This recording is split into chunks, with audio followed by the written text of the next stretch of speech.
We tried and tried our best, failing every time aches our chest.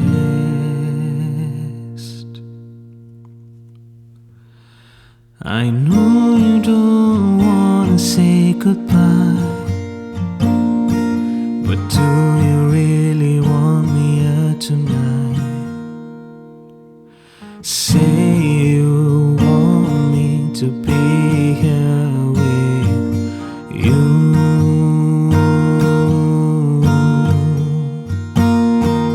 Say you want me to be here with you.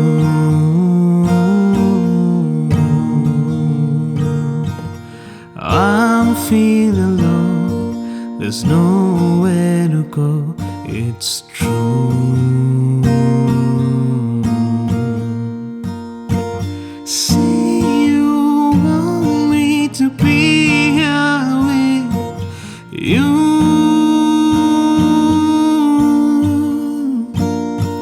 Say you want me to be here with you.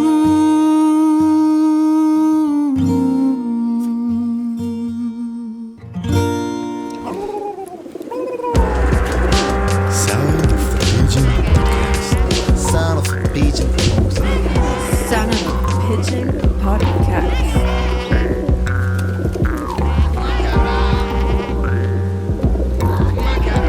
Mr. Murtaza. Yes, that's right. Murtaza. All the way from Bombay. Welcome Thank to you, the thank you so podcast, much. brother. Welcome to Berlin. Thank you so much. Thank you. Yeah, man. I think maybe it's better if you would tell about yourself a little bit. Okay. What I can say about our interaction is that you approached me on Facebook one day and I received a random message. And I thought, I'm curious on what it is. And then you told me that you're coming to Berlin. It was like a month before you came or something like that. Yeah. Okay. So yes, that's right. Yeah. And then what was amazing for me is that you already did the networking way before you even thought about coming here, or when you had the flight ticket or something, Right. which is quite rare. I don't see people do that so often. So man, respects to you. Thank you so much. Yeah, please tell a little bit about yourself, about your background, what brings you to Berlin. Sure. So first of all, thank you for the kind welcome. So yes, my name is Murtaza Retiwala. It's Murtaza. For anyone who cannot pronounce it, it's Murtaza. I am from Mumbai, India, and yes, I have moved to Berlin, to Germany as a freelancer, singer, songwriter, a live performer, and a voice coach, singing coach.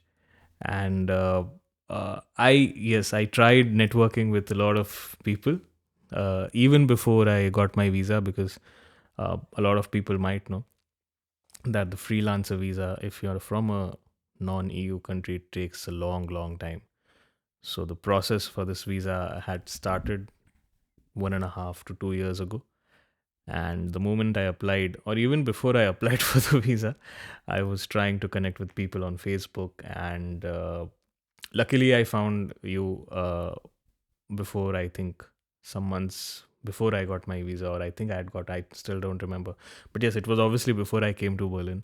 And very kindly, you told me that I think you heard my voice also somewhere. Yeah, you're an And, incredible singer. I love your voice. thank you have so very much.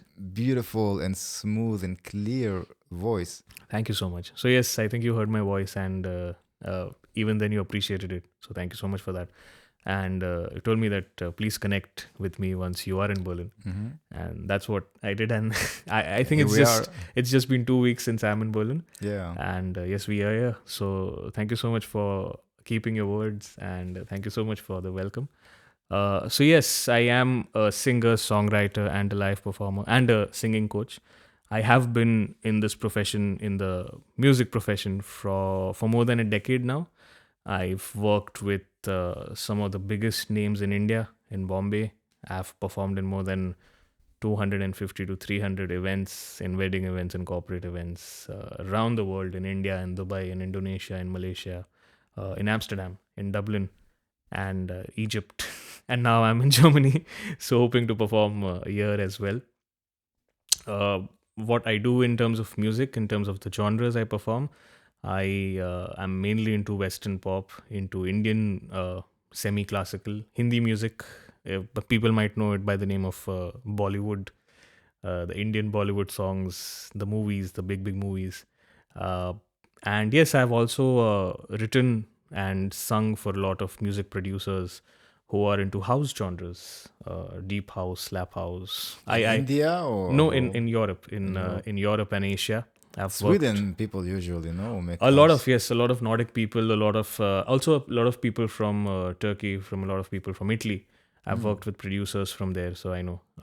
And I also Netherlands, a big place true. for house genres, and even now Berlin is techno, but Germany also has a lot of producers who are into this house genre.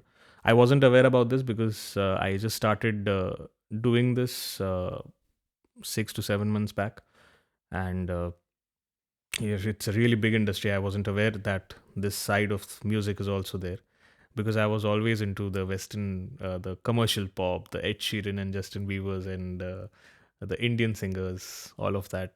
But yes, exploring new genres of music, and here now. So yes, let's see where this journey takes me. And very excited to do this podcast with you, Ohad. Yeah, right back at you. I'm very excited that people will share, that people will take from what you will share.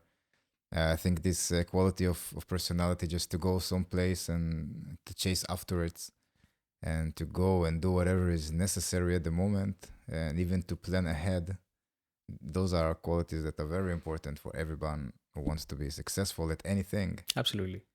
And if people can get some inspiration, maybe they can, even if can learn one thing that somehow will improve the way they are doing stuff in the world. That's the whole purpose of the podcast. Absolutely. Yeah, man. So, What is Indian music? I'm curious, like a Bollywood music. Is it Indian traditional mixed with pop, or is it more traditional music? Actually, there's a lot of things now, but Indian music is not one language. Indian music is a lot of languages. So there's uh, the Hindi music industry, or like people around the world know it as Bollywood. That is Hindi. That is one of the languages of India. And that is the movies, the big movies, which are, if you know Shah Rukh Khan, the actor. So yeah, that is Bollywood. But India and Indian music or Indian movies, in terms, is a huge thing. It's not just one thing. So there's the South Indian industry. There is the a lot of other industries, the Bengali industry, the Gujarati industry, and they all are different languages, and they all are from different parts of India. So right now, if you're aware, there's a movie which is in the news and in Oscars and everything, RRR. It's a big. It has become a big name now. So that is from the southern part of India. That is not originally any Hindi. It's not a Hindi film. It's a Telugu film, I think so. So that is. And it's a from different language? Yeah, it's a different language altogether. It's the Is it a South. different culture as well? It's a different culture as well. But now the whole film fraternity in India is trying that all of these industries come together, and they form one Indian film industry. So the whole of India is represented, and not just a particular language or the particular state. And see. it's commendable. If I get it right, then Bollywood is the biggest industry, and Bollywood is mostly Hindi. Yes. Yeah. It's mostly it's only Hindi actually. Bollywood is only Hindi. Okay. There And is then when we also- think about India, we think only Hindi? Yeah, Because which that's the is- image of India in that- the world. that has been created from a lot of years, but that is changing now with a lot Hmm. of languages and a lot of movies coming out. And a Yeah, lot it's of things out huge, from this India. It's huge. country. It's huge. It's actually now the most populated country in the world. So More than China. yep. So Really? I think I read somewhere, I might be wrong, but every second or third person in the world now is Indian. Wow. Good job. So So yes, India is huge. Different cultures, different languages, different kind of music everywhere. Uh, so yes, it's not just one language. I am from Bombay. I am from Mumbai. And you speak Hindi? Yep, I speak Hindi. I speak Gujarati. Are there similar languages? No, they are not. No, they're They're not. different completely. They're different. They're Different logic or different vocabulary? different. I'm sorry. Different logic. Sorry. Yeah, for example, when you speak Hebrew, it's a different logic than if you speak English. Okay. I can't say about that because I'm still trying to decipher what the different logic thing means. But yeah, it's completely The different. way you build the sentences, the way you Oh yes, absolutely. you relate to different stuff. Absolutely, everything is different. Obviously, there might be some words here and there which sound similar or which also mean sometimes the same thing. But Gujarat is a different state in India. The way Germany has a lot of states, Yes. Gujarat is one of the states in India which has a different language altogether. But all like a lot of Gujaratis also stay in Bombay. All A right. lot of so it's a multicultural crazy. thing everywhere. And do you have a language that is acceptable as the official language in India? Or all of them together are officials? I mean, Hindi is widely spoken in India because it's not an official. I won't say it's an official language, but it's widely spoken in India. I don't know if it is an official language because never searched on the internet. But yeah, there are states in India where people don't speak Hindi because they don't know the same way in Germany. Not a lot of people speak English because it's not a part of Germany. It's German, Deutsch, German languages. Yeah, exactly. The part of Germany. But yes, like for example, the southern part of India, not a lot of people know Hindi because they are into their own mother tongues. They are into own languages like Tamil is there, or Telugu is there, or Malayalam is there. All of these are different languages, which I don't know, which I don't know how to speak. I know very little about India. Mm-hmm.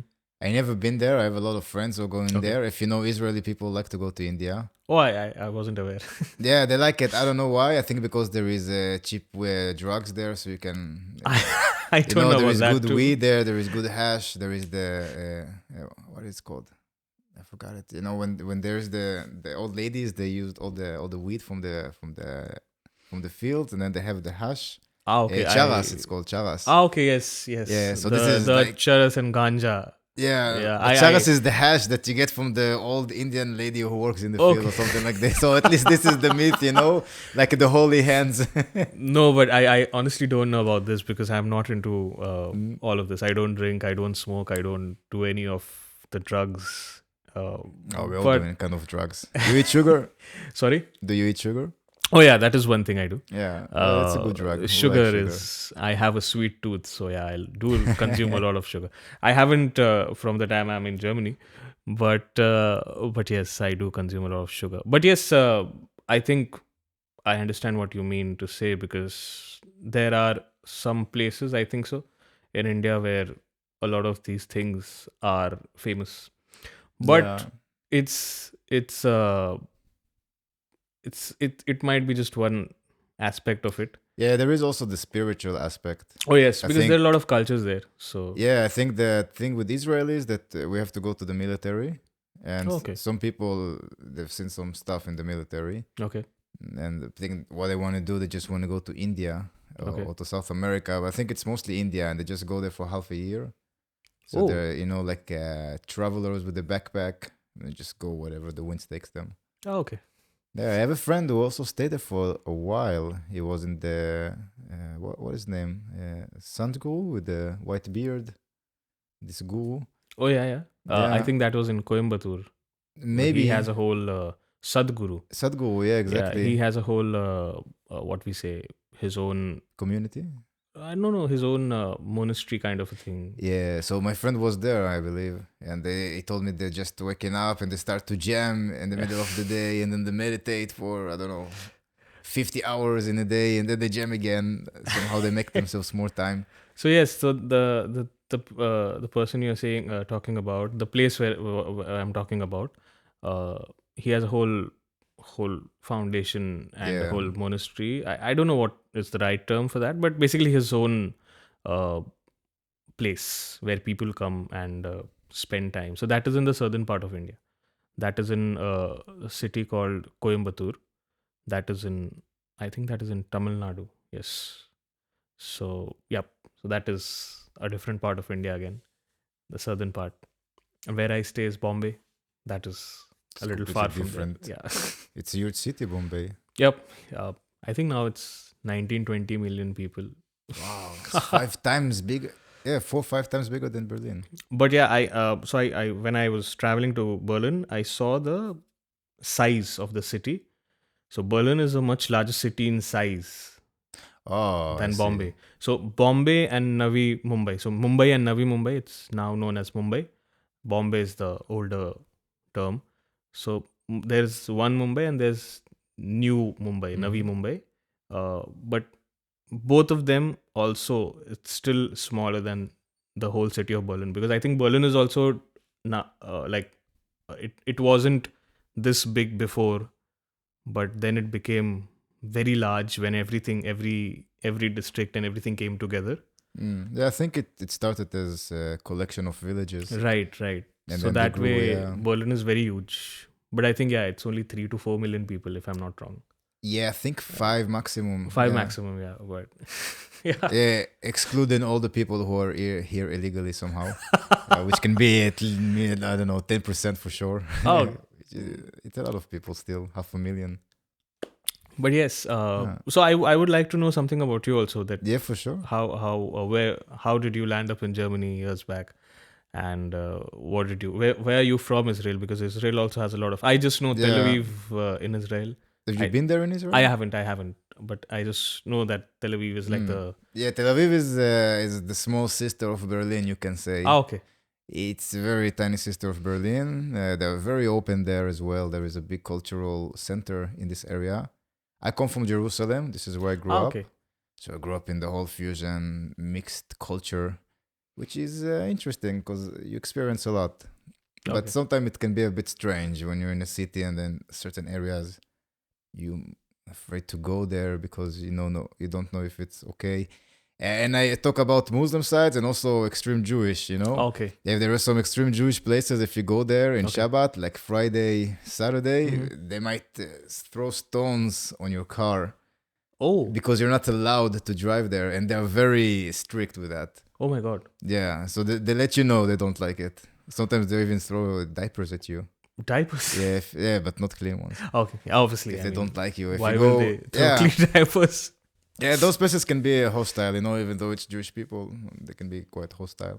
And with the Palestinians, of course, you can understand. They don't want Israeli people there, so I cannot blame them. Yeah, it's an interesting place to be, but overall, the food is amazing. Uh-huh. So this is what I really, really love about Israel, that you have such a mixture culture, and you learn so much from other cultures. Okay. There is many Jewish people from a lot of Arab states and also Northern African states. A lot of Jewish people came from Europe. A lot of Jewish people came from Russia. A lot of Jewish people came from Ethiopia. So you have all this mixture in Israel. And it's impossible not to absorb some of those influences. And it's so beautiful. It's so colorful, especially with the food.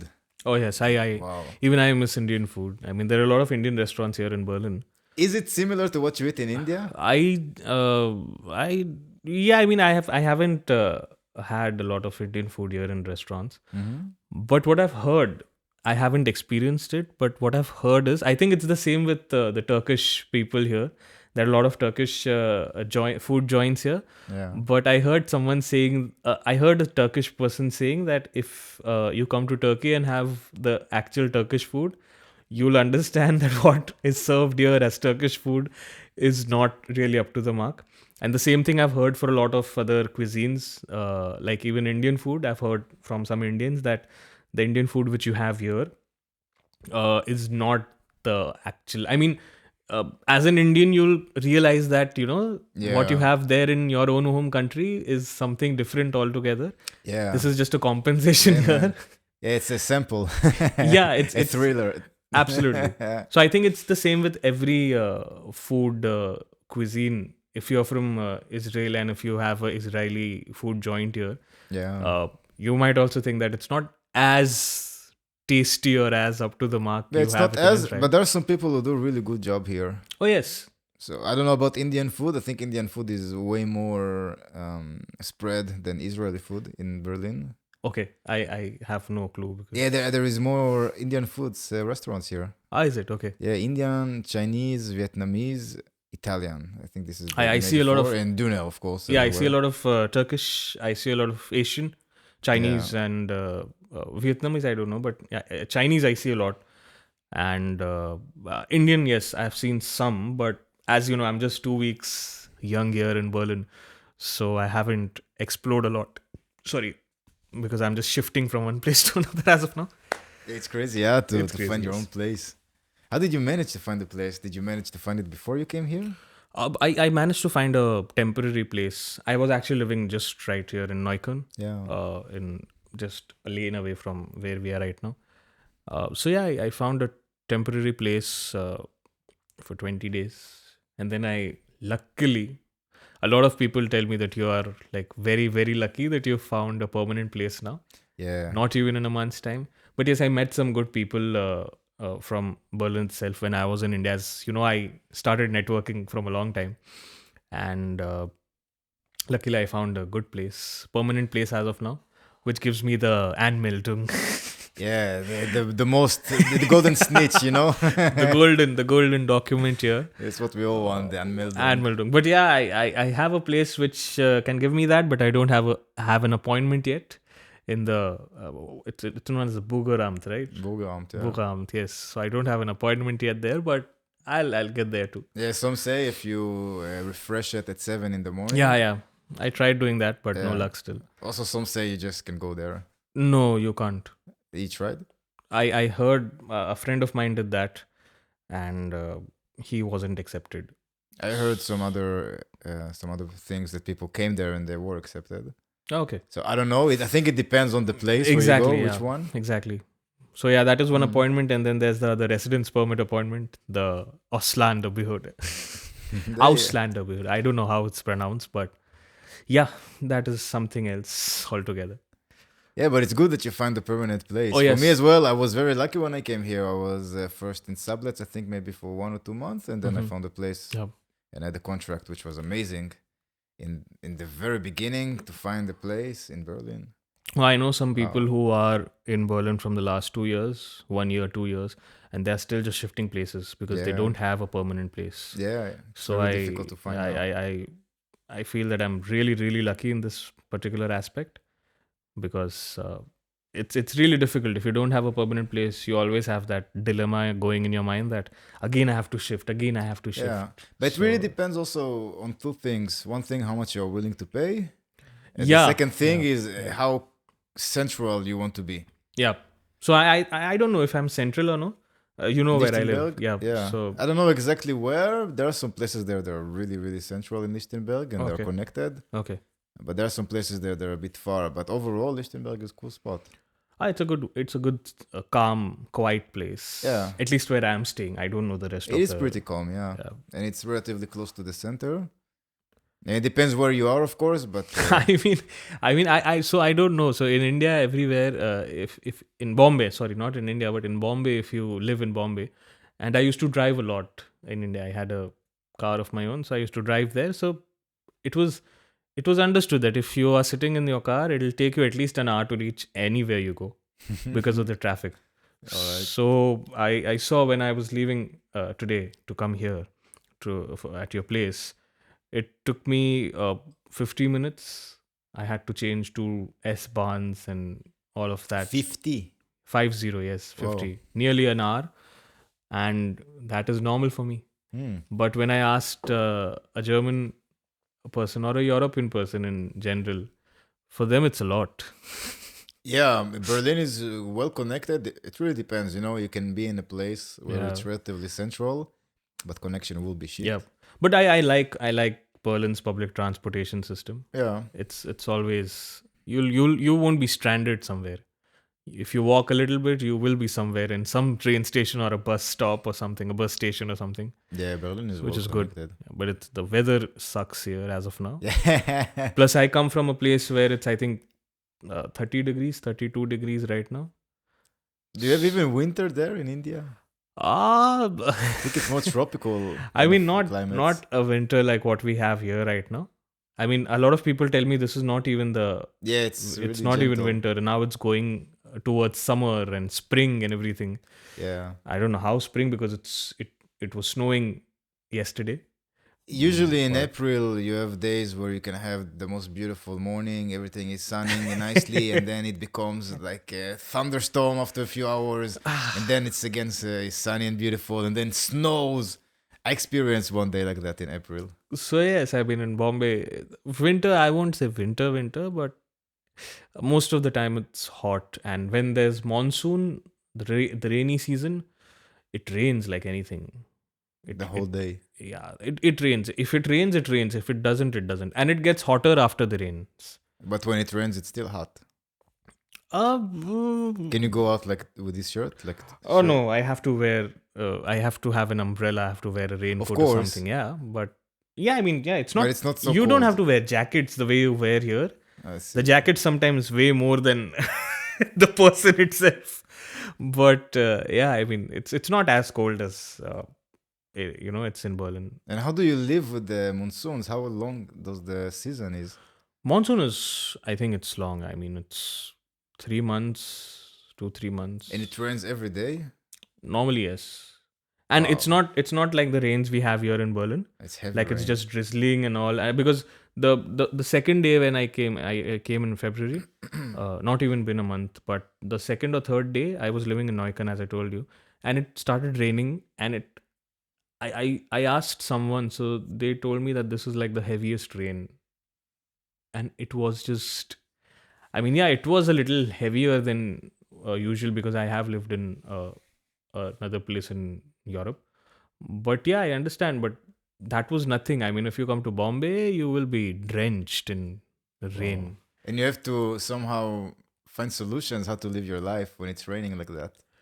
Yes. What kind of solutions do you find for this?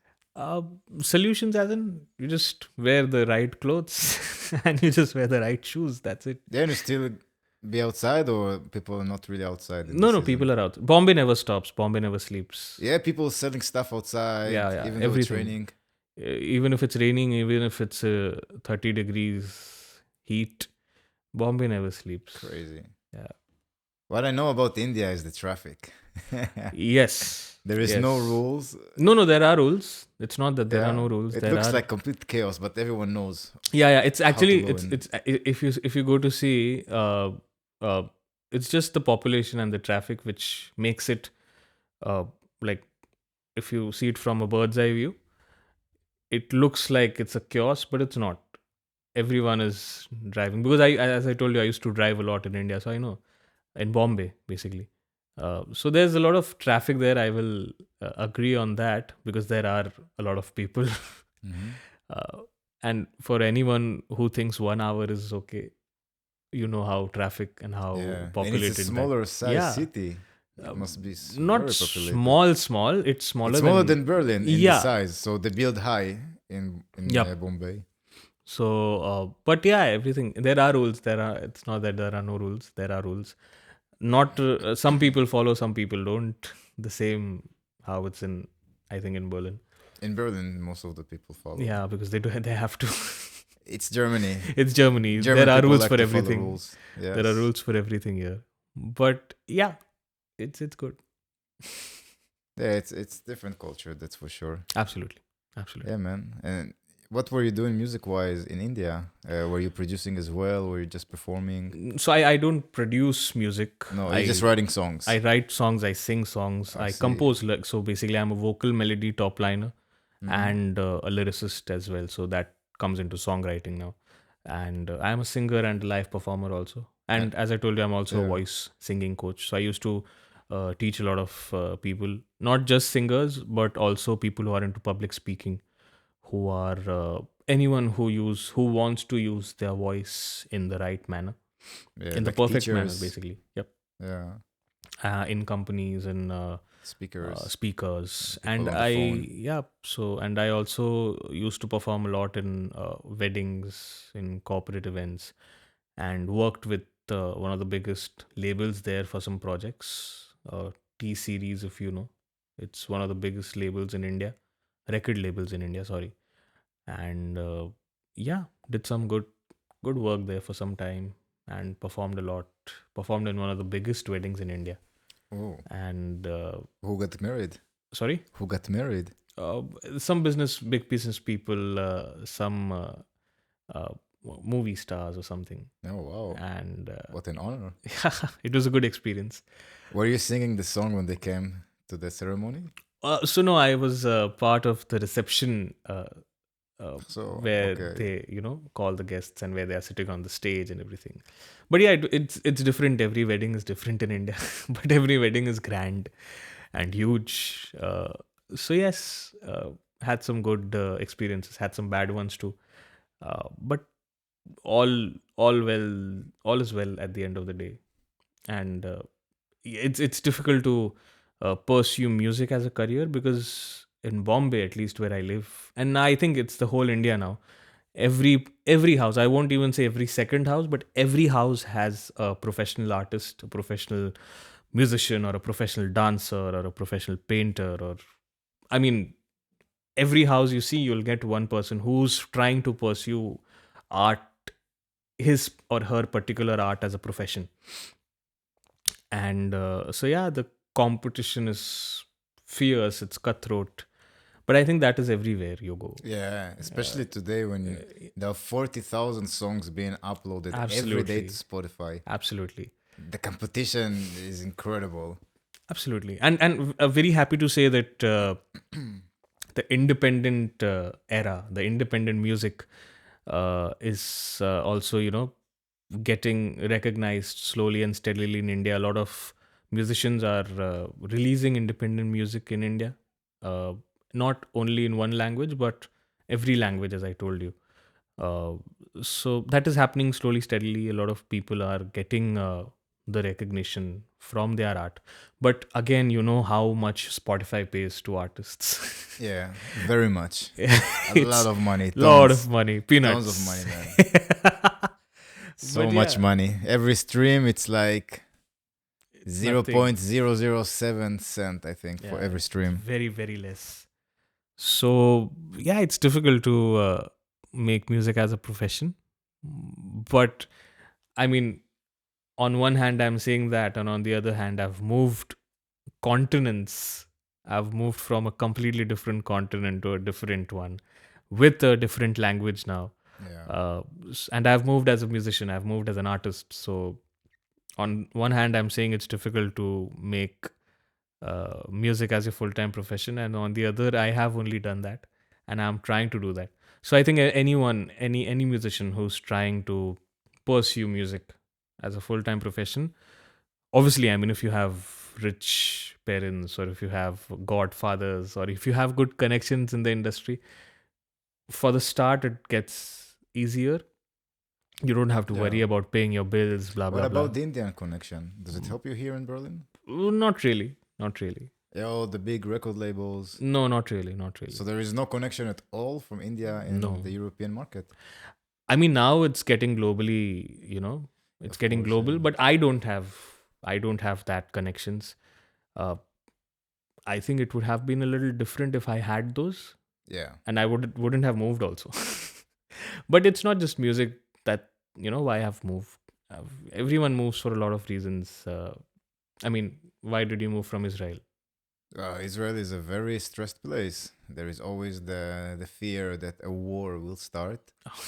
No, Yeah. we don't have that fear in India, but it's just in Bombay, as you know, it is very populated, and sometimes the pollution also Pollution is takes a toll insane. on you. Yeah.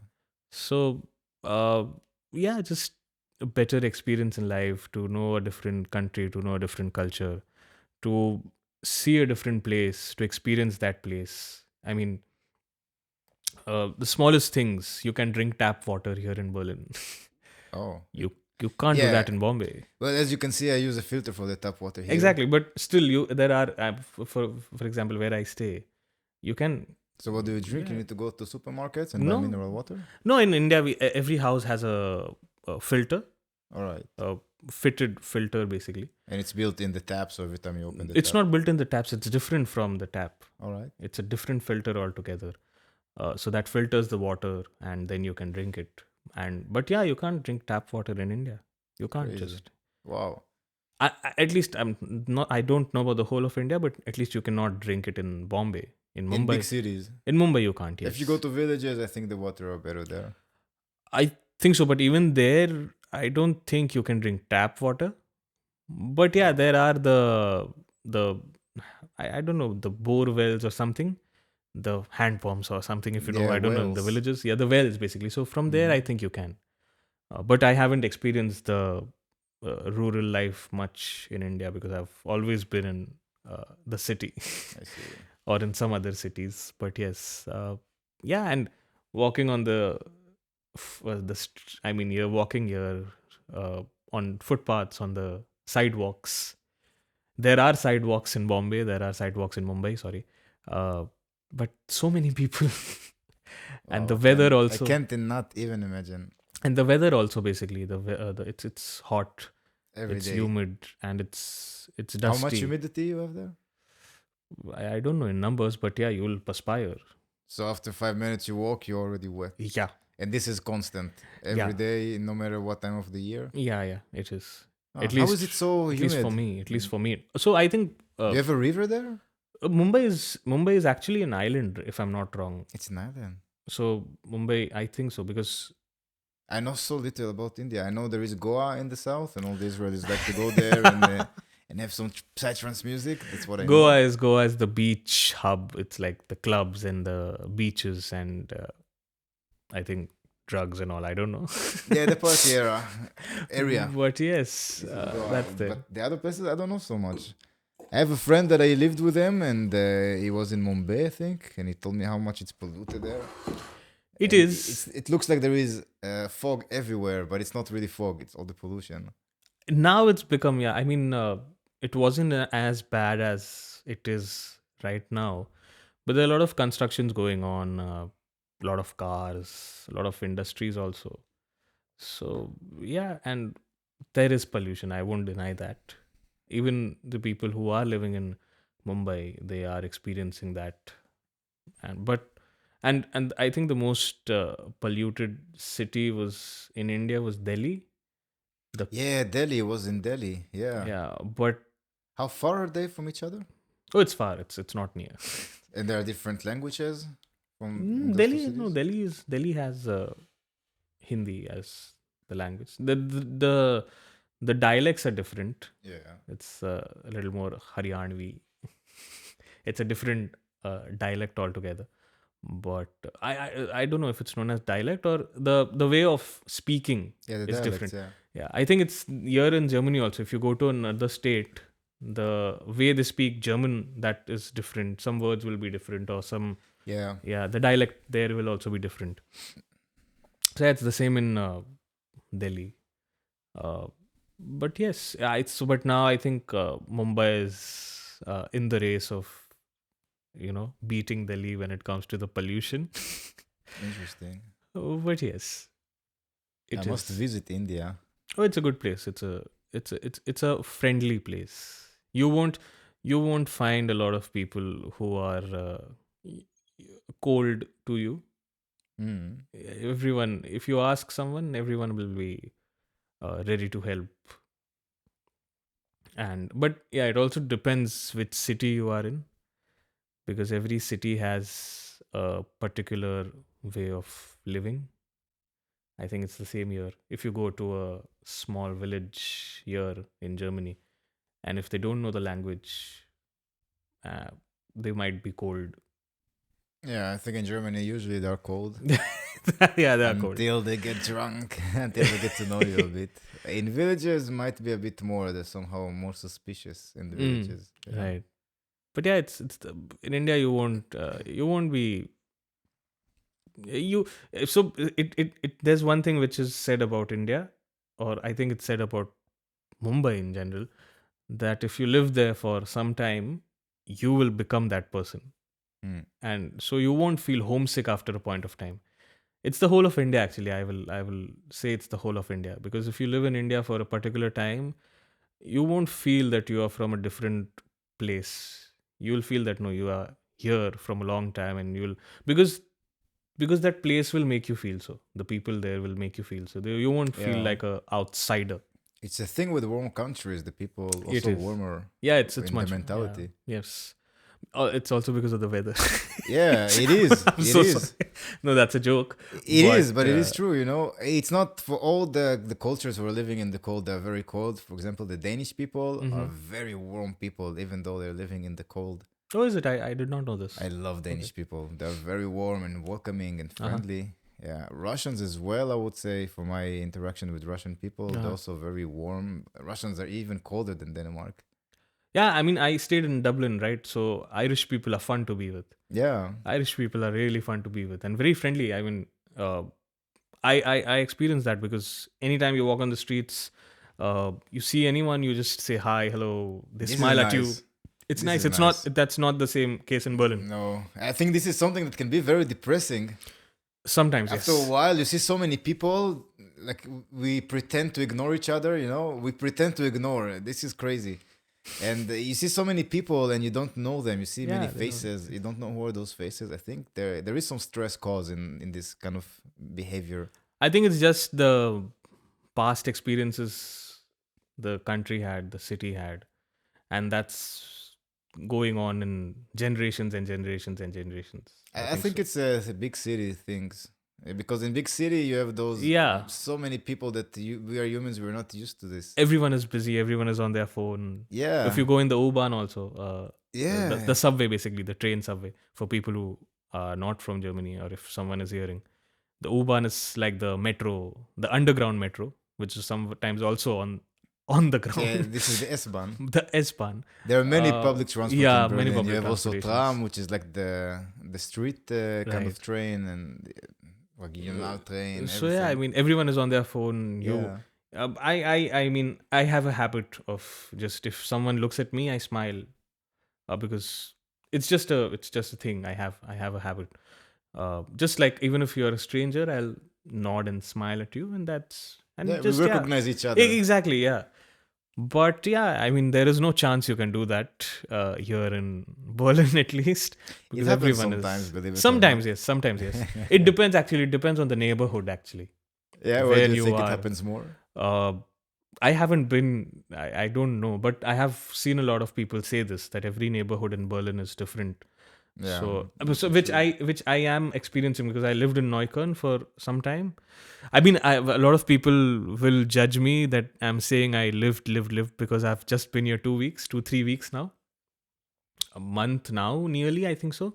But yeah, I experienced that, because the moment I stepped in Neukölln, it felt like, oh my god, so many people. The streets are sometimes dirtier in Neukölln.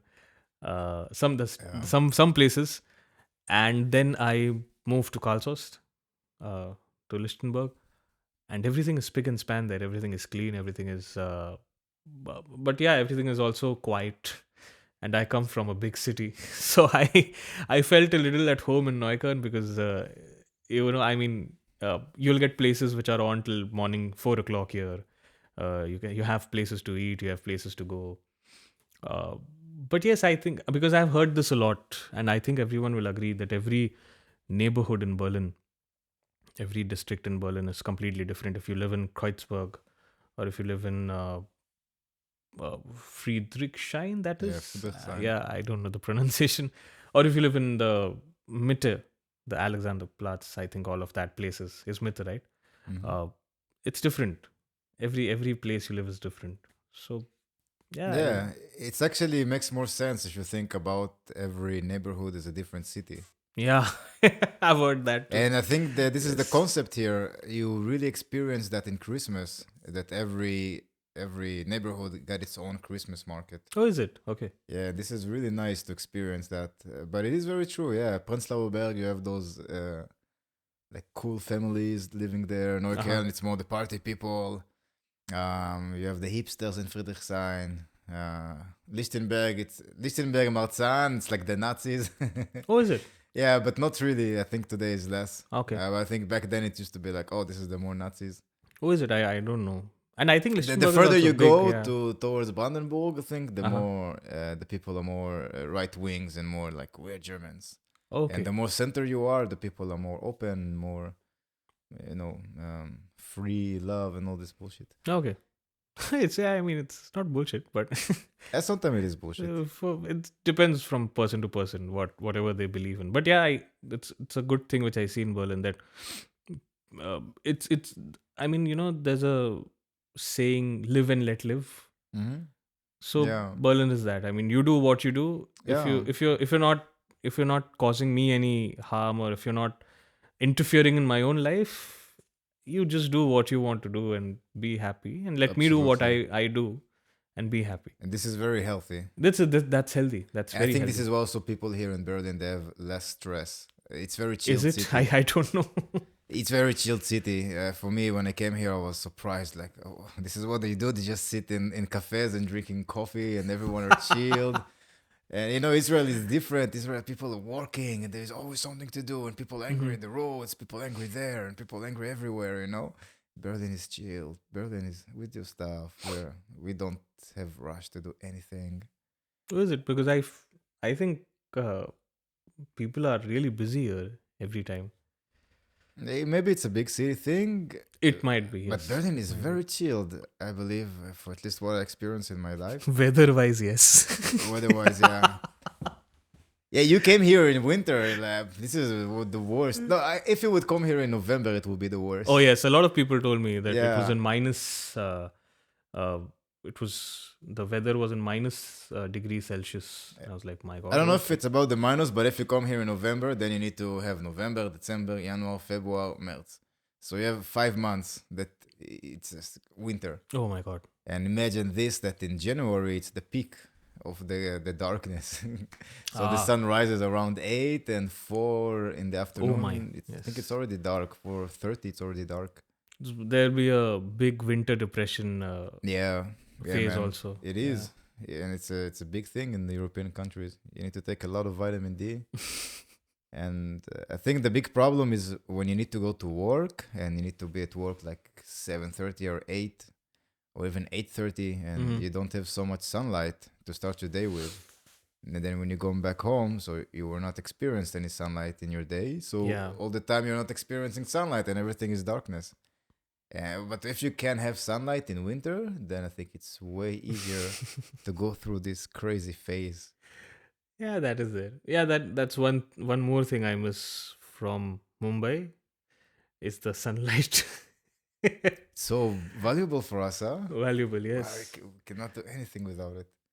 But yes, it's a good experience. It's still I'm still searching for some good projects here, for good work in terms of my expertise, which is singing, songwriting, voice What coaching. kind of projects would you like to have here in Berlin? Would be your dream project? My dream project. Oh my God. Yeah. So if you are asking me what is my Are you cold, by the way? yeah, I'll wear my socks now. I think so. I can also turn the heat on. Yeah. No issues.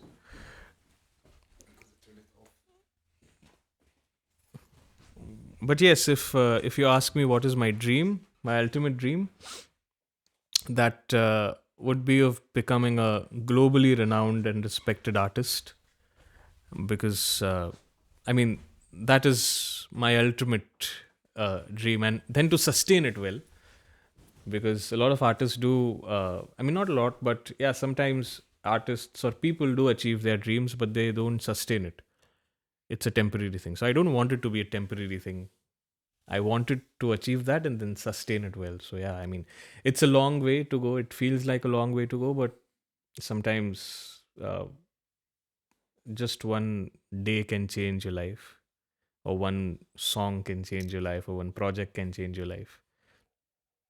I still won't say it's a overnight fame or overnight success, because I am in this rat race from 12 years now.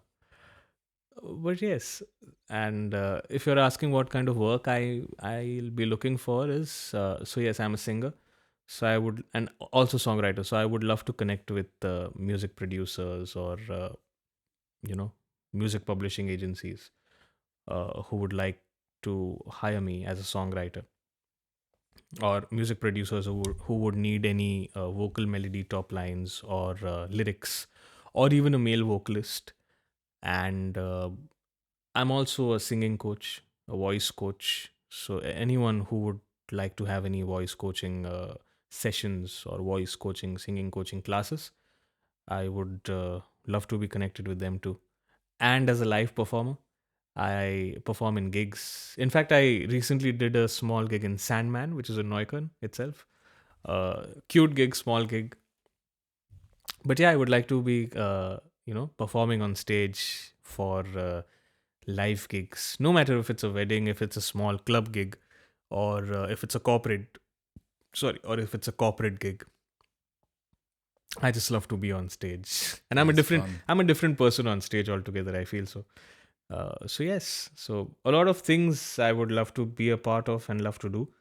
Uh, let's see where how Berlin treats me in terms of that.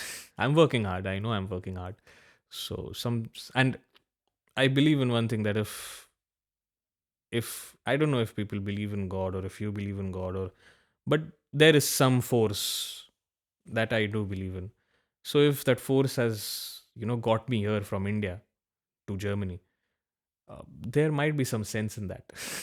Yeah, I believe everything. There is a reason for it. There's a reason for it. So and it's not easy. Let me tell you, it's not easy to first of all get this visa from India itself. I know people from Turkey, because when I was on groups, on Facebook groups, I read that people are waiting from 2 years, from 2.5 years, to get the freelancer visa as an artist from Turkey.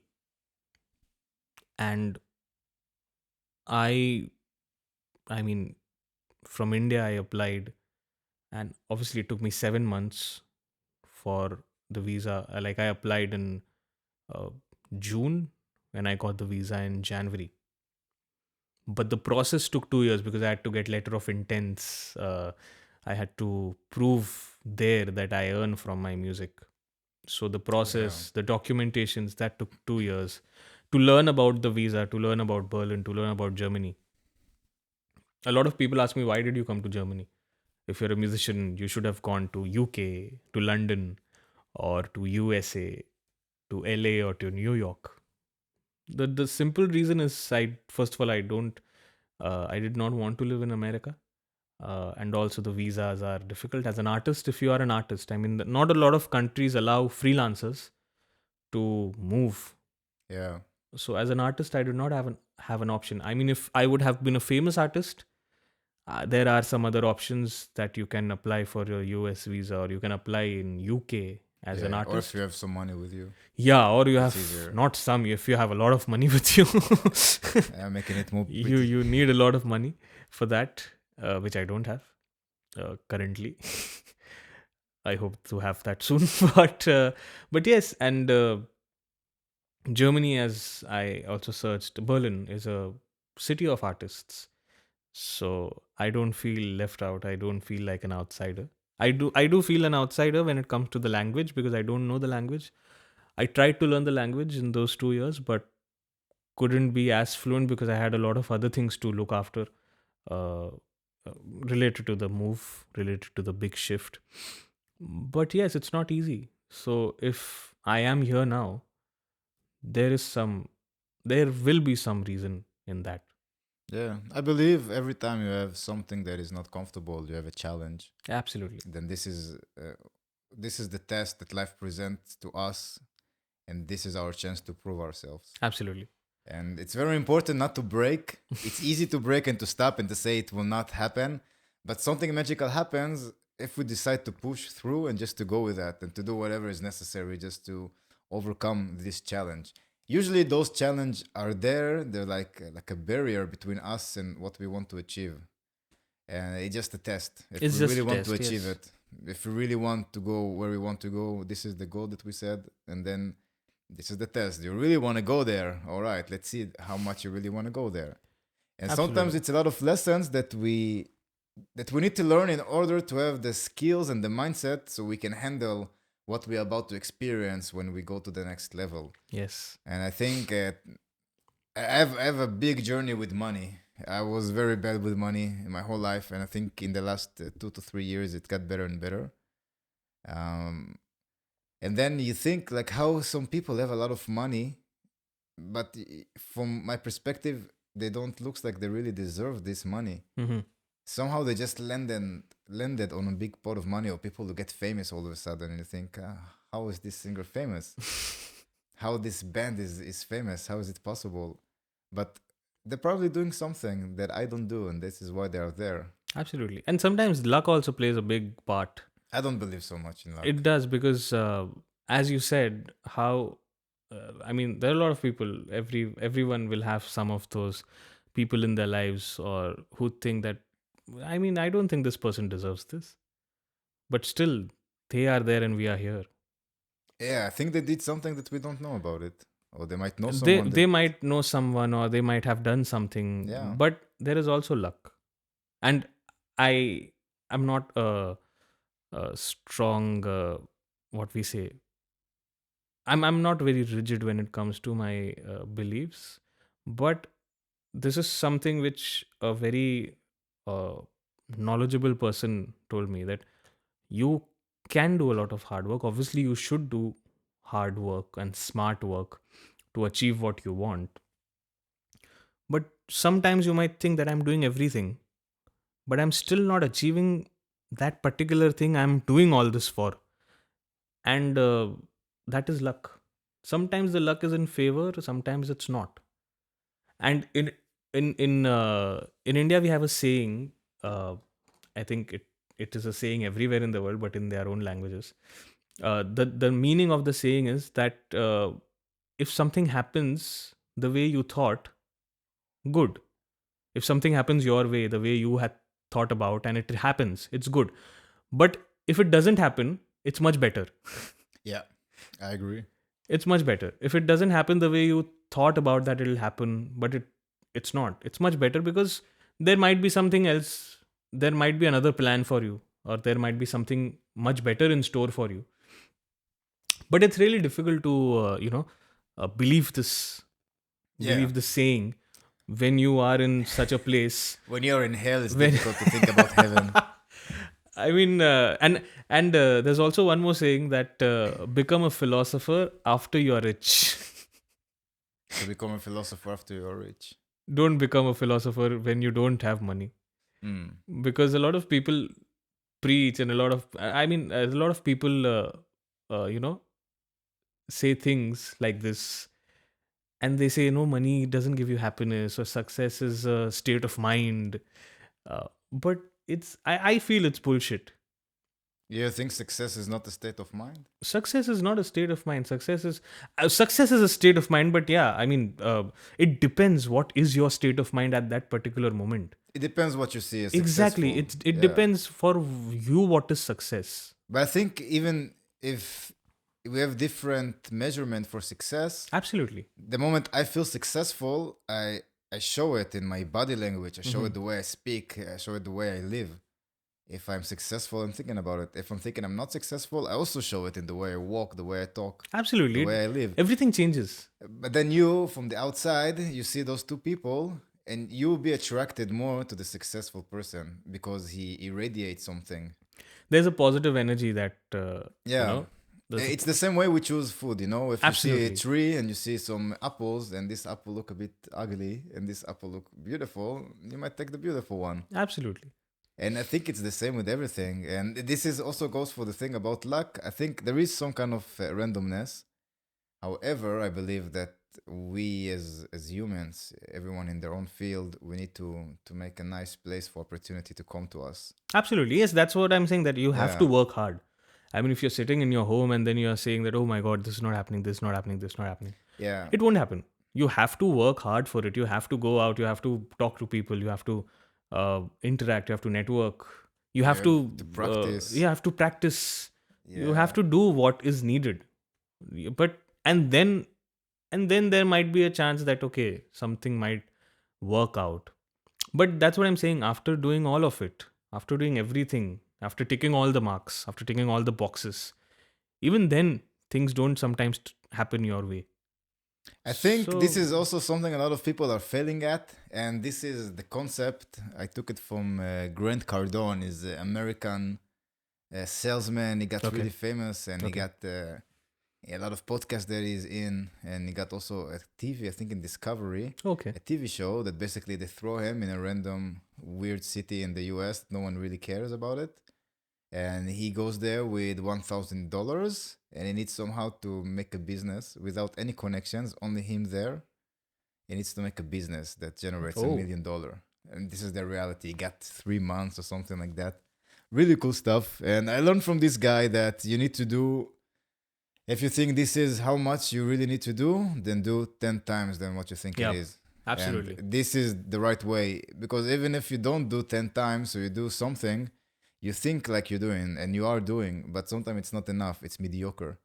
And if you want to achieve something, you need to be over the top. Yeah. And you have to be at it. I mean, as you said that there might be hardships, you might feel life is hell, Yeah. but you have to be at it. You have to be the devil when they become hell. There is no other way around There's it. no other way around it. And I think people will agree with this one thing, that it's I mean, if you know that in some time or in some years you will be there, or if you believe, at least you should have that particular belief in your own self. Even if someone doesn't believe in you, you should have that belief Yeah. that you'll make it. I mean, I'm Yeah. very thankful in my life that I've always had people who have believed in me. So it's much more difficult when you're not getting that success, Yes. because when people believe in you, you have that one particular thing, and at least I have it in my mind that if I am not successful in my definition of success, if I'm not successful, I'm not just letting myself down, but I'm also letting all those people who have always believed in me all these years. But what is successful in this manner? What is the It term depends. for I mean, this? for me becoming successful is, as I told you, I want to achieve that aim of being a globally renowned singer songwriter. So that is the ultimatum for me. So at least for me right now, being successful is at least earning from my music. How do you earning know from that what I you do. got there? Sorry? How do you know that you got there? You win a Grammy? You have a star in Hollywood? No, I it's a state of mind. I will know. All right. I will know. And that time my body language will change.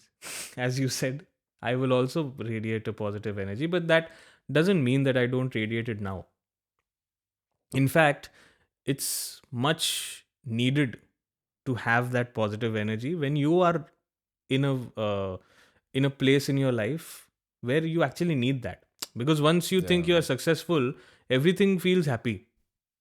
Obviously you have to keep in mind that once you Yeah. think you are successful, you don't go on that high horse and you become a bad person, because I see a lot of examples that after they got that particular thing they wanted from years, they don't appreciate it. And one thing which I think a lot of artists do in general, or I think it's a human tendency nowadays, people don't appreciate their own journey. So for example, when I landed here in Berlin 2-3 weeks back, uh, I was running from here and there in search of a permanent place, or for work, or I'm still doing all of that, or for food basically, because I am on a very tight funds here. So most of the days I've only had bread and soup. So when I got my first gig, I got some money out of it. So having a good dinner Yeah. was success for me. So, and that is the day when I was, and I had a donor because I just wanted to try it. So I had a donor from I don't know where, somewhere You in eat meat? Neukölln. Yeah, you do. It's not in India kind of forbidden to eat meat? Chicken you can eat, right? Oh, but cow you don't eat. No, in India we don't eat. But also here you will not eat cows? I don't know. I mean, I normally don't eat any other meat except chicken and mutton sometimes, which is goat meat. I have good connection for chicken if you want. Okay, please give Yeah, me it's that. really good connection. It's really Some- cheap as well, yeah. but it's really good connection. Free range chickens. Yeah, if it's cheap. Tasty. I'll get it right now. Yeah. Also liver. Do you eat liver? I don't know. I normally just eat chicken meat. But you know the liver. Yeah, I do. Yeah, it's also very good. A lot of nutritions. So yeah, I mean that was success for me, and I never appreciated my own self, that I have at last landed here with a visa, with every. So this is what I used to dream from the last 2 years, right? That I'll be in Germany, I'll work on my music, I'll work as an artist. And the moment I came here, I became so engrossed in all the other things that I forgot to appreciate my own self, or to pat my own back that I did it. I mean, so the first important thing was to come here, which now has happened. So now the other important thing is to do all the other things, to find work, to find a place, to find Yeah. appointments here in Germany for the residence permit, for the Bugaram, blah, blah, blah, blah, blah. But you have to have that. You should appreciate your own self. I mean, even better you, if you do it. If you, it's better. If Yeah. it's better if you do it, so you don't expect. Even if no one else does it, it's okay. It's important that you do it. I mean, as I told you, I'm really thankful that I have good people in my life. So yes, my mother, my well wishers, they do appreciate me on doing so. But it's there's a different feeling if you appreciate your own self. It always gives you more energy or encouragement to do that hard work, Yeah, for sure. for sure. It's all about the state of mind. It's all a mental game. in the end. It's all a mental game. Absolutely, it's all a There mental is game. nothing else but mental game. The body can adjust, and what we can put on the body is way more than we think that Yeah. it's possible. The body doesn't break so easily, and also our mind doesn't break so easily. doesn't. But the mind is usually weak. I don't know nowadays, or if it was like this back in the days, when people had no TVs and before trains even happened, like 500 years ago. But the mind, this is what takes you to places. And I think if you already have the mindset that you are well-known worldwide singer, and you just feel it and you see how it feels to be like that, and then you start to reflect on that, and then you think, all right, so what is my day? How does my day looks like? What do I do to put myself in this state? And this is something that is so important, and I think just by us living it at the moment, it brings us to the very future of that. Yeah, the terms, I think I think what you're talking about is the law of attraction. That if you attract it every day, or I think it's manifestation. I It's don't know. manifestation. It's manifestation, But it's right. very tricky nowadays because people think, oh, law of attraction, I will make some nice vision board. Yeah, And then I will put the house that I want and one check with $1 million, and then I will be rich. But the truth is, when you really start to harness the law of attraction, there is no attraction there. It's completely the opposite of it. It doesn't feel good at all. It And doesn't. I mean, it's hard. It's not easy. it's not easy, it's not hard. fun, it's not comfortable. And if you are in the state, then this is the growth. This is where the growth happens. Absolutely. And I think this is what we need to change our relationship to. If you feel pain, first thing as a normal human, you would say, let's stop this, it's painful. But what if we go into this pain? What if we Yeah. just let loose and we just let the pain consume us without feeling any resistance towards it? How is it that pain we can see as something bad, but we see love as something good? Yeah. And look at marriages. In the US, it's even more intense than the rest of the world. You can marry to a woman, love, and then she can destroy your life because she got the rights in the US. So if Oh, is you it? get I divorced, don't she know can all get of half of your stuff. If you have kids together, she can take money from you to raise the kid. And this is love. Love can ruin your life as well. So, but we see love as a beautiful, positive thing, but we see pain as negative. And I'm thinking, what if you take the pain and you see it as positive thing? That Yeah, I without mean, it you cannot sometimes also grow? you get immune to the pain. If you endure the pain, if you're ready to just take the pain, sometimes you get immune to the pain. It's just like, if you take a medicine for a longer time, sometimes that particular medicine which you used to take doesn't cure you. Then it's just a thing. It's just another thing you eat because you get immune to it. Yeah. So you have to increase the dosage of the medicine, or you have to increase the quantity of the thing which you're taking, the medicine. So for example, in India, a lot of people take in Bombay, at least, a lot of people take medicines for headache. It's a normal paracetamol. Sometimes that doesn't work because you've taken it so much that now it doesn't work on you. So you have to change it. You have to Yeah. change that. It's just the same with I life. think it's lifestyle in this manner. It's lifestyle, yes. It's just the same.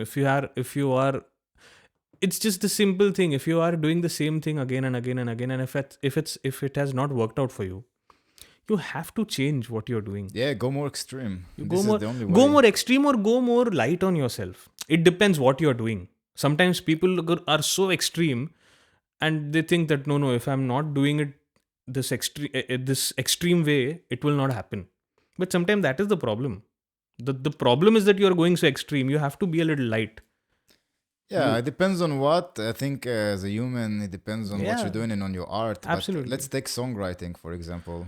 Songwriting now. In the end, your product is to have a song that sounds amazing. I'm not Absolutely. talking about production wise. I'm talking about the way the song is melody, built. the lyrics. Yeah. Yes. I want something that I will listen, even if you play it on a guitar or a piano, and then I will be touched as a listener. Yeah, This is the goal. it should be like a universal thing. It shouldn't be just one. That there are a lot of I hear a lot of artists that no, this is a keys based song. This is a piano based song, or this is a I can't sing this song without this, or I can't sing this song in this manner. Obviously, every songwriter has his or her own style, Yeah. and that's what makes them different from other artists. I mean, even I have my own style. Oh, for sure. I can't rap. Not yet. Not yet. I can write raps, but I can't rap. But what my in genres of interest are mainly acoustic or commercial mainstream pop, or because I think by now you figured out I'm a pop kid. Pop is not bad. It's not bad. Pop is amazing. There's a reason it's known as pop, right? It's known as popular culture. But pop, it doesn't even exist. It's just the songs that are famous and Yeah, genres that absolutely. are trendy at the moment. The genre that are trendy at the moment. Sometimes there was a time where jazz was pop. Yeah, or you had funk, it was pop. Yeah, Rock was pop. rock was pop. Now hip hop is more like popish. Hip hop, or even R&B. this R&B, Yeah, it's pop. acoustic, all of You have that. all this, yeah, and like the dance. It really depends on the It era. depends. Yeah, it depends what is pop and what year. Yeah, But yeah, that is my style as of now. I mean, I write songs which are related to my own life, or I write songs based on observations I have done in life. It might be someone who's close to me, or it might be just a normal person who I have observed, and I've written a song about them. how many songs do you write usually? In, let's say, I do you have a won't- weekly goal to write at least a song, or I how do you don't do think that? as an I think I don't think as an artist you can make a weekly goal to write songs. Yeah, you can always make a weekly goal that I will try to write this much, because and I have a very bad I don't know if it's a bad, but I can't follow a routine. I can't follow a routine that no, I have to wake up at this time, I have to do this, I have to do that, I have to write a song. The moment I have it in my mind that no, I have to write a song, I will write the worst song ever. It has to come naturally to me. Mm. But that doesn't mean that okay, I will write one song once a year. No, that I am not on that pedestal right now. There are artists we all know who release one single after 5 years and it becomes that big. But they have been to that. They Yeah, have they already made experienced their that name. rut. They have experienced that hardships in their life, where they are on that pedestal now that they can do that. I am not. I write at least, let's say, 2 or 3 songs in 1 or 2 months, but that is right now. Then this I'm talking about my own songs. When I'm working with producers, when I'm working with other music producers, I write songs for them. So that is, you have a deadline there, right? Yeah, So then you also have to think about how you can make the process more creative and not Exactly. boring for yourself. So there have been times where I've written 10 to 12 songs in a month. There have been times that I've exceeded that number of songs also. And there have been times where I've only written one song in a month. So I can't give it a number that how many songs I write. But yeah, there are ways that I write my own songs, which are my songs, which are, which are not for any music producer, which are my songs. And there are ways where how I write songs for other people. Obviously, it's not that my songs are better than what I write for them. It's not. It's the same. It's absolutely the same. The quality is the same. The hard work behind it, the creativity behind it is the same. But it's just that when I am the only person who is judging my own stuff, Yeah, it's I get different very process. critical. Yeah, I get very critical. In when I'm working with a music producer or when I'm working with someone else, there is that person also who is giving me feedback, who gives me critical feedback. Okay, I like this, I did not like this, you can change this way. So it's a much faster process sometimes. Sometimes it's actually much slower because two minds sometimes don't meet Yes. creatively. It can be difficult. Yeah, but sometimes it's much better to have someone who gives you feedback, who gives you some critical feedback, so you can also be better. Yeah. So, and it's very important for an artist to have an open mind and to listen to people, that this is, if anything, for example, in the start of the podcast you said that if anyone hears this podcast and if anyone just learns one particular thing also, our work is done. Yeah. If someone get inspired by this podcast to do something they never did before, that's the whole purpose. Yeah, that's the whole purpose of it. Exactly. Yeah, that's the whole purpose of any relationship with anyone. Absolutely. If you don't have anything you can learn from each other. And sometimes they don't have to learn from you, but you need to learn from them. Yeah. And I think this is the best thing that we can find about other people, what we can learn from them. Even they don't need to be, like the prime minister of any country. Yeah. Even our own best friends that we're used to, they have so much to teach us if we just let go of our own ideas and see how they view the world. But definitely, if you see someone that is doing what it is that you want to do, this is the best source to see how you can go for the next level, to jump for the Absolutely. next step. And I want to say before, just the fact that you are grinding songwriting, this is a great skill to have. Anything that you're grinding and you're doing for a long time and you do it again and again and again, I feel like when I do those stuff, I develop a different knowing about whatever it is. People think something about songwriting, but it's so different when you have to deliver it on time, and then you need to find creative solutions, how it can still be a good song that you'll be proud of, but finish it on time and not get too much attached to whatever it is.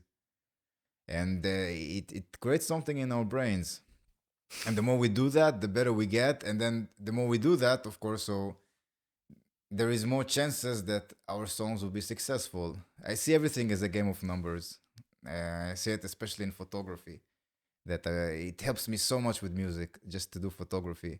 I take photos of some of people who want me to take photos of them, and I take a lot of photos. I take a lot. In half an hour session, I can take maybe 400 photos. Let's say 10% of them are good photos. Right. It's way more if I take 400 than if I take 40. Let's say 3% of them are epic. It's better to take a lot of photos. And the numbers are there anyway. If you write songs, if you have your own companies, if you play live gigs and you want to be in bigger stages and more festivals, if you're a producer, so just work with as many people as you can. And then you will discover how you can have the system so you can make it easier for you. You will spend less time. You will get more connected with your customer. Also, you will know what kind of artist you want to produce. And all the stuff is just by grinding. There is no other way. You must grind. And this is what's so difficult, to keep it going for years and to keep the same intensity. You don't have to go hard, but it needs to be steady. You have to keep going on, yes. If you can go hard, it's better for you. But it's not easy to go hard and keep maintaining it. What's really important is to maintain. I'd rather be crawling for 10 years than standing in the place, or maybe running a little bit and stop. How do you feel about it? Do you feel that you're grinding as well? You feel that you're giving like sprints and then you rest, or how do you see it? I think the second one. That you do sprints and you Yeah, rest? because I've been doing so much lately, not just related to music, but a lot of other things like the move and everything. Yeah. So you uh, there you have to segregate time for everything. Hmm. So sometimes the grind is there's always the grind, but the grind is not always for music. Yes. Sometimes the grind is for something else. So at that time you go a little light on your other thing, or sometimes the grind is for music, so you go light on every other thing. Do you have things that you say this I must do no matter what? Yeah, there have been times where I have told myself that no matter what, this I have to do first. So I do that, I complete that thing, and then I get back to what I I mean was, something as a routine that you say every Y- day I must do those stuff. Okay. Not really. There was a time where I was following a particular routine, but as I told you, I cannot follow a particular routine. It gets very monotonous for me. It gets very boring after a point of time Mm. because it's the same. And how is your vocal practice routine? How do you Oh approach it? yeah, that is one thing I've inculcated from a lot of years. So I don't feel that that is a routine, but that is a way of living now. So like when you so it's for me, it's like when you have your lunch, your dinner, your breakfast, lunch and dinner. It's the same with my vocal practice, or it's the same with my songwriting or anything. You do it every day. Yeah, every day, but every day it's not as extreme as you know. So sometimes it's very extreme, like thrice a week it's extreme. Like I vocal practice for like, it depends because I've learned Indian semi classical, I've learned Western, a little Western pop, blah blah blah. So sometimes the vocal practice go on an extreme level that I'm sitting and I'm properly like, I've just dedicated that particular time for that thing. Sometimes it's not that way. Sometimes it's just uh, you're listening to a new song, or you're listening to a new piece and you want to try doing that. So you sit and then you try doing that. So that is not extreme. And I feel vocal practice is not just the methods you practice every day, but it's anything.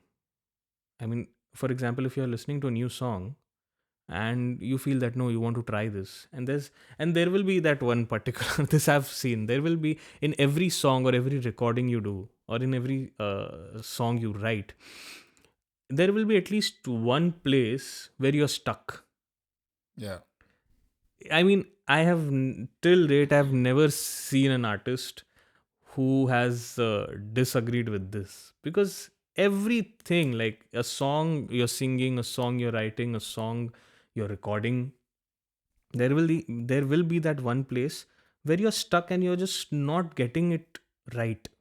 You're not Yeah, I getting know it what the you way talk you about. want, and that will consume most of your time then, till that particular thing is not You right. try to attack it from Yeah. different ways. Yes. So, and that will consume. So, it might not be a difficult thing. It might be anything. It might be an easy thing, which you might have done a lot of times also. Mhm. But there's some reason you're stuck. And this happens with me a lot of times when I'm recording something, that I have done the whole song, I've done the whole recording well. But that one particular thing is still going in my head that this is not right. Yeah. So, the whole song I might have recorded in 2 hours. And then that one particular thing, that one thing takes me 3 hours. So, the recording becomes of 5 hours. Interesting. Yeah, it's this is something that I face a lot. I think every artist Every have it. artist does. I'm very sure about that. Yeah, for me, I don't know if it's an excuse to be lazy, but I call it now. I let the song mature a bit.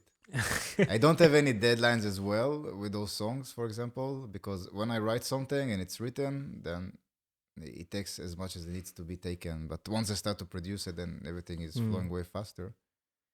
But No, for the but there's a song, saying where I think for artists it's very important that once you create something, if it's a song, it's a recording, it's anything. If you create something or a piece or producing or anything, Make that and then sleep on it. Yeah. Even more than to sleep on it. Sometimes Yeah. don't touch it for weeks. Don't touch it for some days, don't touch it for some weeks, and then hear it. Yeah. Suddenly, when you have forgotten what you've done, that's when you'll know that if it's a good thing or not. Because when you're creating Exactly. something, you're in that particular thing for hours and hours and hours and hours and hours. And then after a point, you just don't realize if it's a good thing or if it's a bad thing. You've just created something. So it's very important for every artist to sleep on whatever they've created and then hear it with a new mind on a new day, Exactly. with a fresh mind. Yeah. Yeah, I agree with that. Yeah. If I feel stuck, it's sometimes because I need to have something in the spot in the song. Maybe it's how the song is, or maybe it's a lyric, one word that I don't really Yes, satisfied yes. from. And there I let it mature a little bit until I find the right word. And then this is so beautiful. Also, concepts needs time to mature, It does. It does. and it is what it is. Yeah, you can call it procrastination, but they really need time to mature. There is It's nothing not else. procrastination. It's you are that thing is going on in your mind. So it's not procrastination. Procrastination is something where you just are not doing it.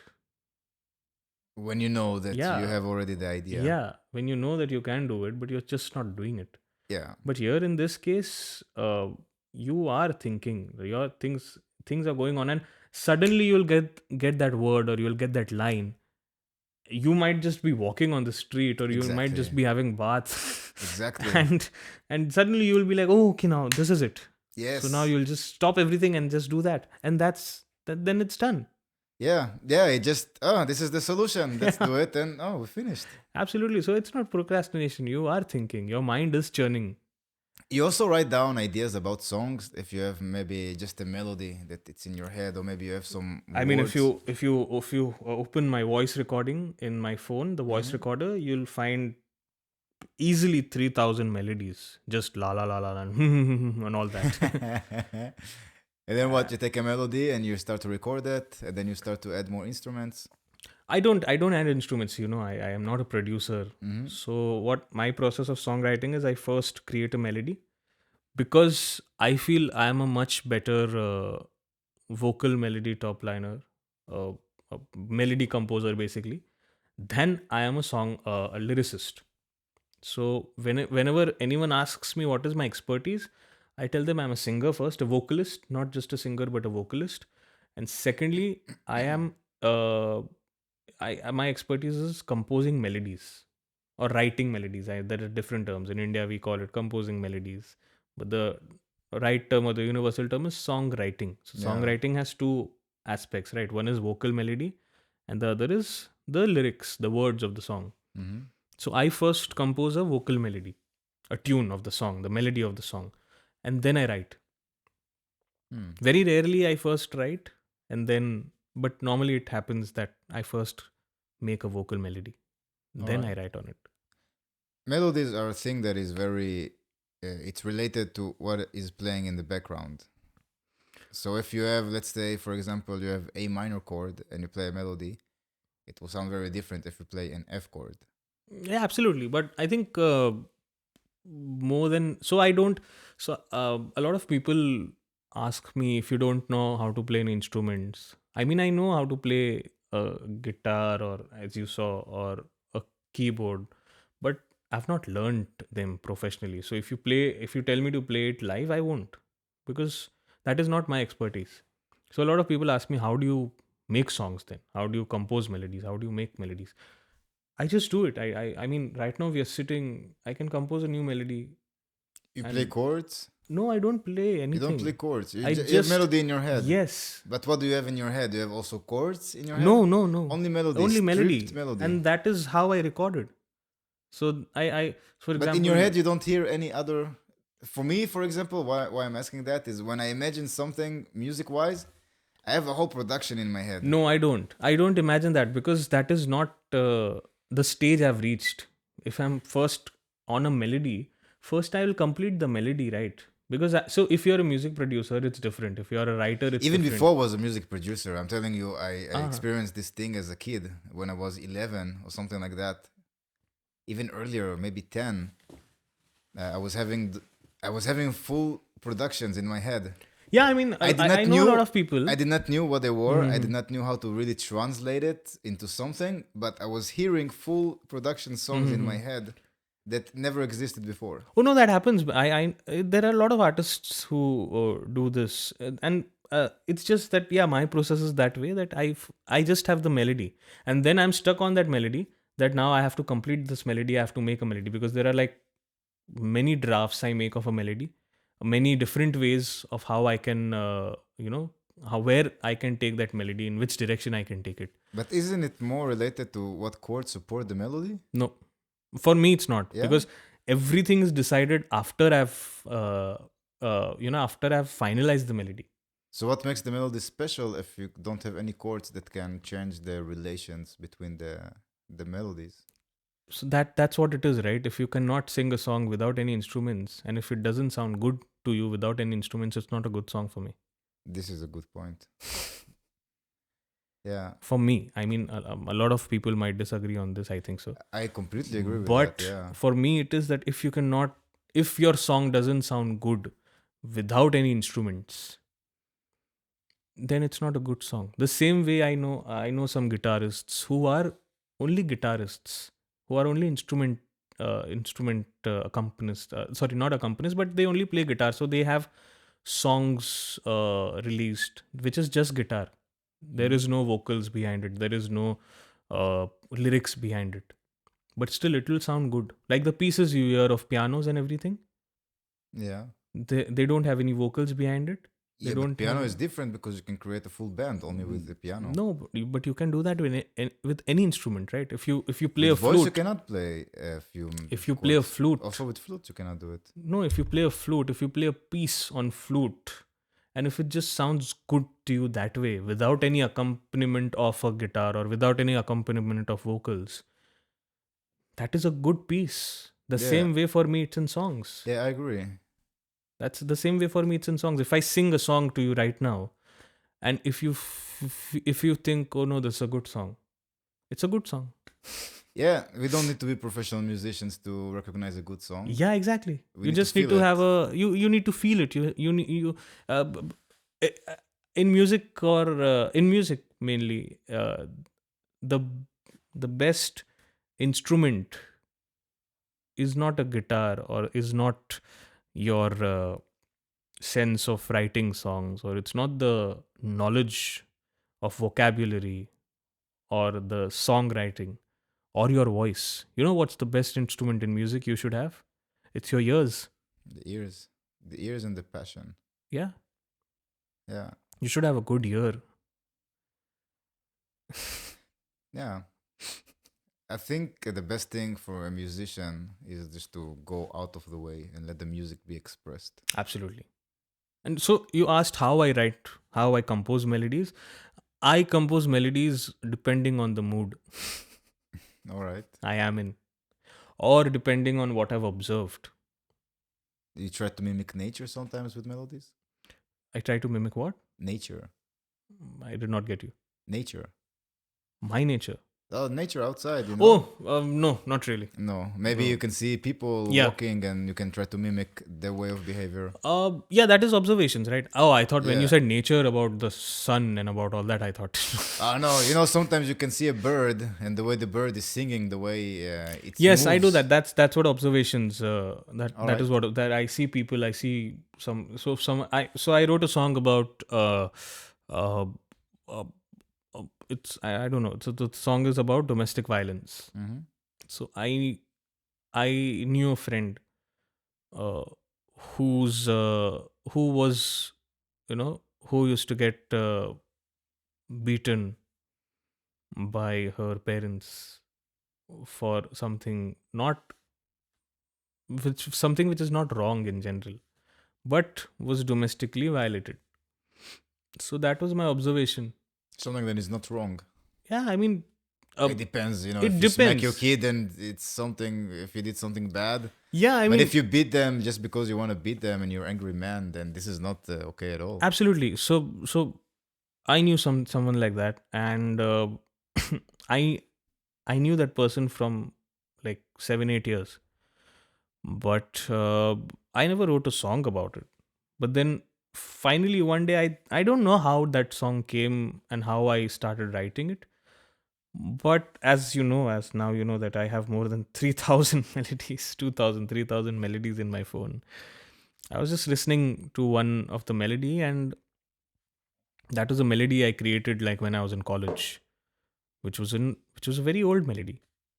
But I just heard that melody and I just started, saying some words because that thing was in my mind. Okay. And then eventually, I think in 2 hours, I wrote the whole song. Mm. And that song I wrote, and I think still I haven't changed a lot of words, a lot of lines in that song because everything feels perfect to me in that song. Because if I change something, that will not be, it won't be as true to the observations I have or to the stories I know. So yeah, I mean, that is a song based on observation. That is not on my personal experience. That is not something that has happened to Yeah. me, but that is something which I've seen, which has happened to someone I knew or I was close to or something like that. And the melody somehow represents the emotion that you felt. And the melody somehow represents. It's a dark song. It's not. It's not a happy song.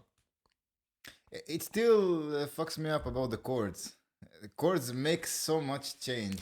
It does because For after. example, I have a song, Uh-huh. and the song is the same melody, the Mhm. whole song, the same melody. Ta ta ta ta ta ta ta ta ta. That's the whole melody, chorus, verse, everything. But there is some chord change. Also, the chords are the same most of the song, except like a little bit before the chorus, before the hook, Mhm. and then the chords are changing. It's the same melody, but the chords are creating all the tension that relieves Yeah, so that afterwards. happens. That happens after. So now, once I made the song, like Mhm. once I wrote the song, I made the melody, blah blah blah, everything. Then I sat with the producer. Then I sat with the music producer. That now this is the song. So he and I, we both discussed a lot of different ways that how we can make this song. So there are some chords which are happy chords. There are some chords which are sad, known as happy chords or sad It's the chords. relations between Yeah, the them, yeah. relations. And this was a dark song, so it goes on the sad lines. All right. And then you play the melody with the producer and you Yeah, try to pick up what the chords might be. absolutely. And what I And believe, then you tell them, oh no, this is completely off. That was perfect. yeah, exactly. And so Mm. I'm not a one man band. Okay, I know that I am not a one man band. I don't produce, I don't mix. I only make. I it's not only, it's a good thing, but I don't believe in doing everything on my own self. I'm, if you know Charlie Puth, the famous pop singer, he does Who? everything on his own. Charlie? Charlie Puth, yeah, he's a big singer All right. in pop. Michael Jackson level? No, no. Michael Jackson was in his own different league. Yeah, man. But yeah, so he does everything on his own. He produces himself. He writes. He sings. Sometimes I think he mixes also. I don't know, but everything he does. I am not of that. I am not that. I believe you do what you are good at. You do what you feel you are an expert at. So I know my expertise is writing and my expertise is singing. So I do that. Then I collaborate with people who I know who are expert at what they do. So I collaborate. So now I know that this producer is a really good music producer Mm. who can add value to my own song, and I can add value to his music production by my song. Yeah. So I collaborate with him. Yeah. Yeah, with this I agree. I think it's really good if we find something to specialize and just to be experts in this one thing. Yeah, I mean, so no, I think this era is of people who can do everything on their own, who Yeah, are you can do a lot of things, but very average or even exactly, below average. exactly. Yeah, it's better to go into one thing and just go kamikaze. However, I do believe that the more skills that you have, I'm started as a guitarist. That was where I focused most of my energy as a Hmm. teenager. I don't really wanted to be a guitarist. It took me a long time to understand that I really want to play the drums. Okay. And the moment I realized that, my guitar got way better. And now it's reinforced my guitar playing because my passion towards the drumming and the rhythm, I can implement it while I'm playing the guitar. Right. And now my guitar is way better. Right. And I think, for example, if you make only melodies, what happens the moment you start to understand how chords are working? And you can So- have your own process that you create your melodies, but then you can go even more creative with chords. So there's a difference in knowing something, and there's a difference in using that thing. Mhm.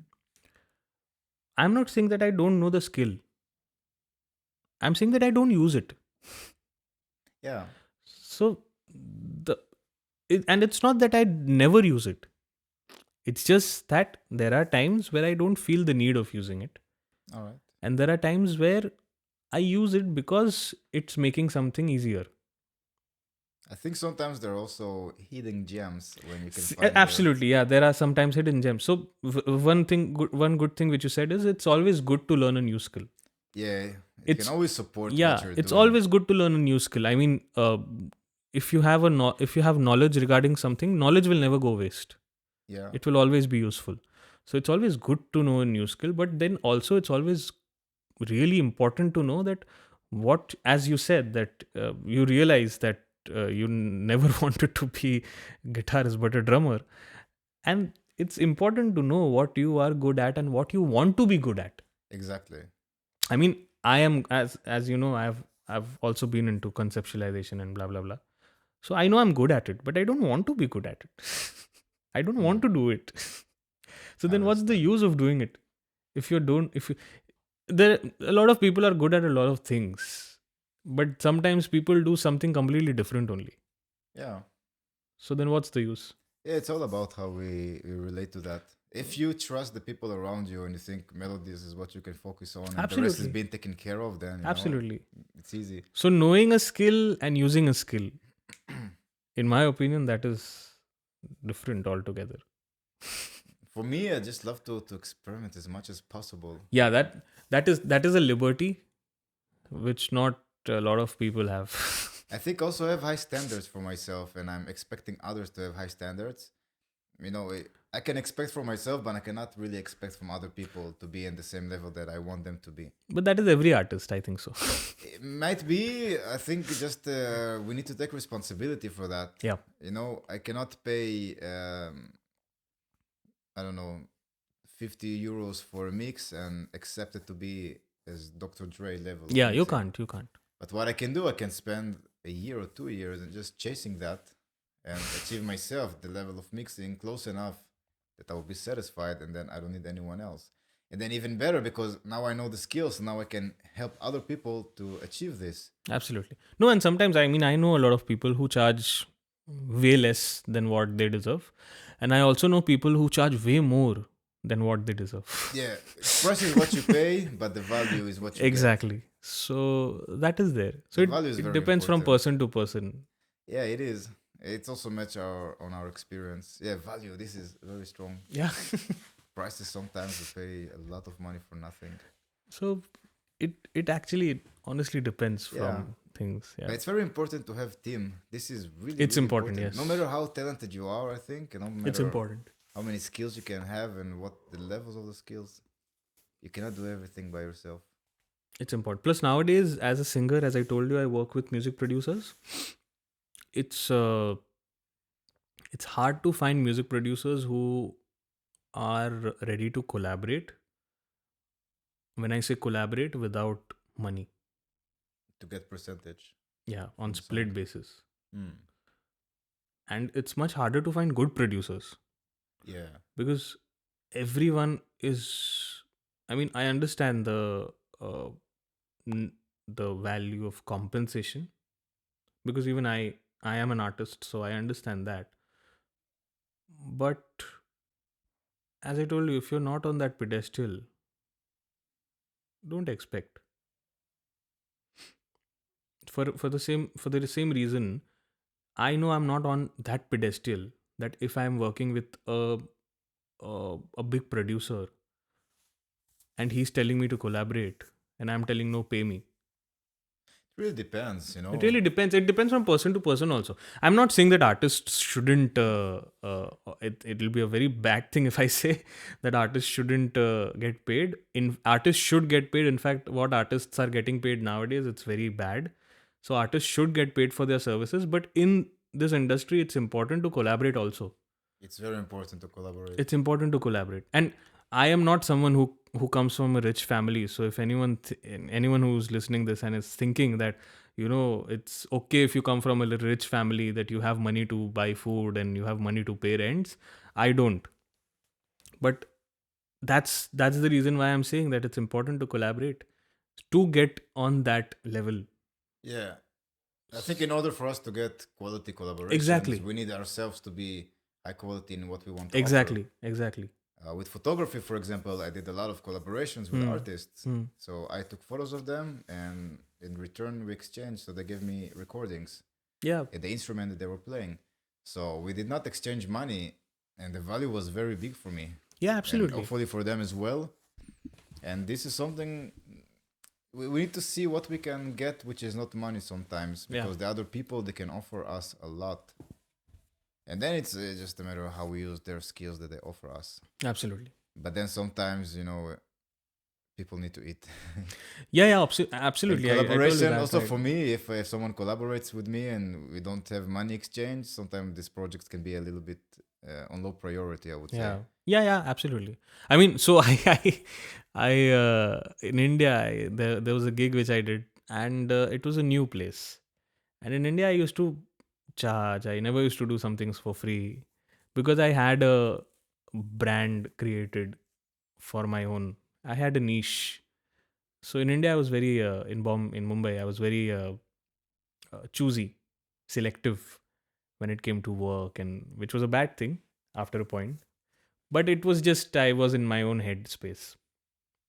So there was a new space where that person had opened, and he wanted me to perform. And I asked him that how much will you pay? So he said I won't be able to pay anything because it's a new place, but I will give you free food. And when I was in Mumbai, I was living with my family, so I never had a worry to eat at night before sleeping or eat. So I did not perform. I said, "Sir, I'm very sorry, but because I also had, as I told you, I always perform with accompanists, with guitarists, with with people, with instrument players. It's not just me." So I told him that, "Sir, I don't perform alone, and I have to pay other people also. If I charge from you, it's not just me who's getting paid. I also pay my instrument players. I have to pay them also." So he was very understanding, and he's like, "Okay, no issues, you know." And when I came here, that is how life takes a circle. When I came here, uh, I used to go to a lot of bars, a lot of places here where gigs happen, where live music happens. And there was one place where I asked, and he told me that no, we won't be able to pay you upfront because, uh, and you know how Berlin is in terms of live gigs and payments. Payments with exposure. Yeah, so he told me that I won't be able to pay you upfront, but if you want, you can ask for tips and all of that once you play. They can have The a hat, yes, and the evil hat. yeah. And you know what I asked him? Yeah. I asked him that it's okay if you cannot pay me, but will you be able to give me free food?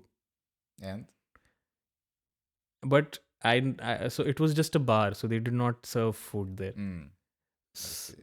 But and the moment I asked him, I went back to that day when I had said no to that person in India, in Mumbai. And it's a whole circle of life. I mean, you have no idea what I'm eating here. So, not because I don't have money, just because I want to save money. Yeah. Also because I have very less money. But yes, and it's a whole circle. I mean, I literally cried that night. That this is how this is life. Yeah. Yeah. The wheel turns over. It Sometimes does. you're eating and sometimes you wait for food. Yeah, it's not just about food also, it's just about the experiences of life. The moment I asked him that will it be possible for you to give me free food, that person told me that if we would have served, I would have, but we don't serve food here. It's just a bar where people come and drink. I will give you free drinks if you want. So I told him I don't drink. Like, okay. But yeah, the person was good. I performed, and I also got good tips. Yeah. I think you can also tell it to the people who come to see you. You can tell them, listen, I don't get paid for this concert, and you are the one who's supporting me. So every euro that you put Yeah, into the yeah, hat will absolutely. support me and get me some food. No, and the people there Yeah. were appreciative of my performance also. They liked Yeah, my exactly. performance. So Because you're a very good singer. Imagine if you were not such a good singer and you would ask the people to support you and then think like, what should I support exactly? so I mean, yeah, it's just life, and it's just try to, everyone listening this, just try to be thankful for every day you wake up, Yes, definitely. because it's life is unpredictable. People say life is short, life is long, but life is unpredictable. You never know what might happen in the next moment. So just be thankful. I mean, after this podcast ends, even I'll be worrying that what I'll eat today night. But just be thankful, man. Just there's no better thing than to you know be a little humble and be thankful that you are seeing light today, Yeah. because a lot of people did not. And also, there are many opportunities. There No are matter many where you are, opportunities, yes. as long as you're living in 2023 or in the future somewhere, there are even more opportunities. Today, you can make money only using your PC without even showing your face. Yeah. There are many ways to do whatever we want to do. There are many opportunities to do what we want to do. We just need to be resourceful. We need to not to give up. Just be at it, yes. Yeah, to be Just at be it, at it. whatever it takes. You must have some sacrifices. Nothing comes to you without sacrificing anything. Sacrifice must be made. It does. And It doesn't, yeah. sometimes sacrifice is being made without us wanting to sacrifice anything. Like sometimes you lose something. For example, man, I just bought a camera, Mm-hmm. a new one, a really good one. I upgraded like 8 years gap of technology. That's Okay. my upgrade that I did. And then my PC just died. And I could think about it like, oh, this is bad. Now my PC is not working, and how I don't have so much money to buy a new PC. But you can think about the opportunity. All right, so now my PC is dead. It's an opportunity to upgrade for another PC. And since I must have a PC, there is not a question if I will not pay for it or not. But then I need to make some money. Mm. But it's not that I'm making enough money right now. So now I'm thinking, how can I make more money? What kind of actions can I do to have more money? And just by going all this hustle, when it gets easier, I will have stronger tools. Because if it wasn't for this urge and for the need to have extra money, I would never think about other ways to make extra money. Absolutely. Or other ways where I can leverage my time so I can have more production coming out. And it comes only on those times when there is nothing and you think what you can do with that. And when everything is stressing you down and everything is pressuring, this is how diamonds are being created. And to achieve something, you always have to be hungry. Yeah. I mean, if your stomach is full, you'll not feel the need Yeah. to, Yeah. Be hungry all the yeah, time. you just be hungry all the This is time. the most powerful force, to be hungry. Yeah. But yes, it was good. Oh, thank you for inviting me today. Yeah. You want to wrap it up?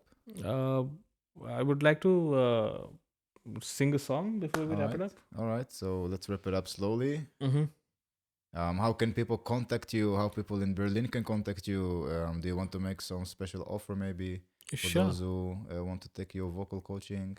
Sure. So, first of all, please follow me on Instagram. My Instagram, it's a little long, so please note it down. It's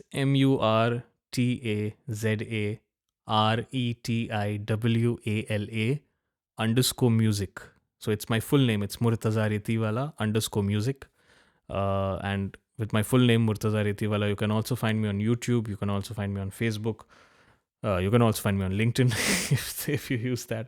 And regarding vocal coaching or regarding songwriting, for hiring me for writing your own for writing a song for your music production, or even if you're a songwriter yourself and if you need a co-writer, you can contact me on Instagram itself, or you can also contact me on my email ID, which is info@murtazaretiwala.com. So it's info@ my full name, which you've typed on Instagram, and .com. So info@murtazaretiwala.com. And yep, for vocal coaching, as of now, I charge 30 euros per hour. And if it's a package, I have different packages for the whole month. For 8 sessions a month or 4 sessions a month, I have packages for 3 months also. So for that, please contact me. The charges for that is much less. And yep, looking forward to connecting with you people. And for music, for songwriting, for vocal melody top lining and lyrics, the charge is different. I won't disclose the charge here, but please contact me on Instagram on my email ID. And yep, looking forward to all the inquiries. And thank you so much. Cool. You're also open for collaborations? Yes, I am open for collaborations. I am open for collaborations with music producers. I am open for collaborations with other songwriters. I am open for collaborations with female vocalists. If any female vocalist wants a male vocalist or a songwriter, I am open for that. And I'm also open for collaborations if you can teach me some skill and I can teach you some of my skills. So yeah, anything and everything. And I would in fact like to meet like-minded artists, not only artists, but anyone in general who is a good human being. Because I'm new to Berlin and I'm new to Germany, and I don't know a lot of people. I mean, I did not knew a single human being when I landed in Berlin. So yes, I'm open to networking. I'm open to collaborating and knowing new human beings also. Hell yes. And if for some reason you cannot find Murtaza, then you can come to Son of a Pigeon Instagram and you can see the post there and you'll be tagged in the post probably. Oh yes, absolutely. Yeah, so you can find it there and you can connect to Murtaza over there, or wherever you see Son of a Pigeon, probably you'll see Murtaza name on it. So just Google it and find it and connect with this crazy, insanely talented singer. And now we're gonna have some songs from you. Oh yes. How many songs are we going to play? Just one as of now.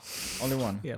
All right. What is it called? Can you tell a little bit about the song before we wrap it up? Oh yeah. So the name of the song is "Say You Want Me." The full name of the song, "Say You Want Me to Be Here With You." It's a song I wrote after I had broken up, basically, with. I think I had a relationship of 7-8 years with a lady, and because of mutual understanding, we broke up. Blah blah blah. And the song, when I wrote the song, the feeling was just nothing that I was missing the moments I had in all these 7 years. And it's just a song which says that I know that you have to go, but just for a while, just tell me that you want to be here with me. So yeah, that's a song, and I hope you like it. Cool, we're going to hear it. Thank you very much for coming, brother. Thank you so much. Thank you so much for inviting me. With your journey here in Berlin. And basically, you're on the right path. If you continue with the same drive and hunger that you started even before you came here, I'll be very glad to see how you rise slowly to the top. Thank you so much. And thank you so much for inviting. Thank you so much for the My pleasure. kind welcome. Thank you so much for the appreciation. And yep, we will obviously be in touch. Definitely. Let's hear some music. Sound of Pigeon Podcast. Sound of Pigeon Podcast. Sound of Pigeon Podcast.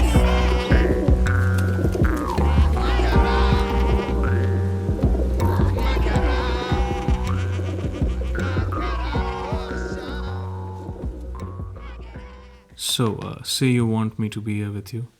This is an unreleased song, and I'll just be singing a little of it. So I hope you like it. We tried and tried our best, failing every time aches our chest.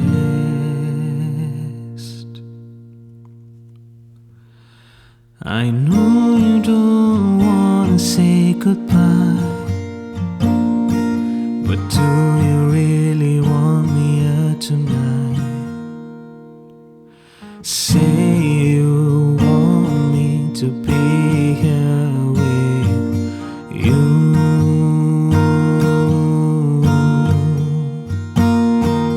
Say you want me to be here with you.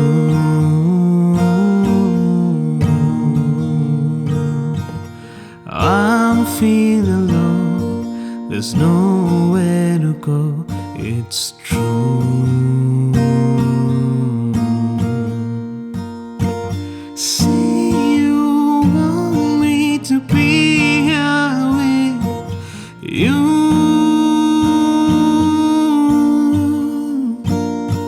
Say you want me to be here with you.